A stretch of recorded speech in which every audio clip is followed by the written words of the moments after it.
Welcome to a trip back in time, where we'll uncover the mysterious story of Nazi officers who escaped to Argentina after World War II. In this video, we'll explore the hidden parts of history, learning about why they fled, how they connected, and what this secret escape meant for the world. As World War II ended, Europe went through big changes. The Nazis were defeated, and people were looking for those responsible for the war.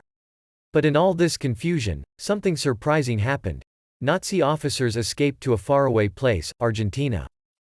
After the war ended, a lot of Nazi officers were in a state of uncertainty about their future. They were worried about being put on trial and facing punishment for their actions during the war. In response to this fear, some of them made the decision to escape capture by traveling to different countries, often crossing continents in the process. Their motivations for doing so were varied. Some were driven by desperation, as they didn't want to face the consequences of their actions. Others held on to their extreme ideologies and believed they could find refuge in distant lands. And there were those who simply wanted to avoid being held accountable for the crimes they had committed. This period marked an intriguing chapter in history, as these Nazi officers embarked on a journey that would take them to the far reaches of the world, with Argentina emerging as a particularly prominent destination. Argentina, with its big spaces and faraway places, was like a hidden shelter that attracted people who wanted to stay hidden. But why did they choose Argentina? Well, the reason is a mix of many things that made it the perfect place for the escaping Nazi officers.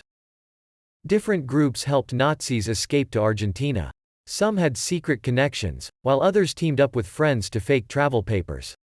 These groups made sure Nazis could leave Europe and reach Argentina safely. They also helped Nazis settle in Argentina, where they could start over without facing punishment for their actions during the war. One of the key supporters in this escape was President Juan Perón's government, which welcomed European immigrants to Argentina. Some suggest that anti-Semitic beliefs could have played a role in this open-door policy. When they reached Argentina, the Nazi officers had to deal with different problems and chances for a new beginning. They wanted to build their lives again without showing their past, so many of them took on new names and became a part of their new country's way of life. But how did these runaway individuals live in Argentina? They got regular jobs and lived in wealthier areas, trying to seem normal while keeping some of their old ideas. Some even made close groups where they could talk about their beliefs without worry. This secret way of living let them keep spreading their ideas, even in a different country. Even though they tried to fit in, people started getting suspicious, and the police sometimes arrested them. This shows us how the Nazi officers in Argentina left a scary mark on history that we still remember today. As years went by, small groups of people with similar backgrounds came together, feeling like they belonged and were safe. But people from around the world started noticing them, and reporters and detectives started looking into their activities. The way different countries reacted to the Nazi officers' escape was not the same. Some wanted to punish them, while others didn't really care and were busy fixing their own war-damaged places. Trying to find and punish these escapees was really hard. Investigations into their whereabouts often led to dead ends. Diplomatic negotiations between countries sought the extradition of these fugitives, but political complexities often hindered these efforts. Some escapees managed to evade justice for their entire lives, while a few faced trials and subsequent convictions.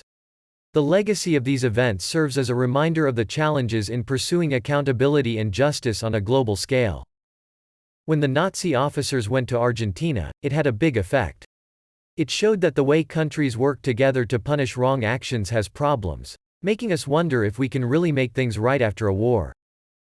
This part of history reminds us how complicated people's reasons can be, and how hard it is to make sure things are fair after a big war.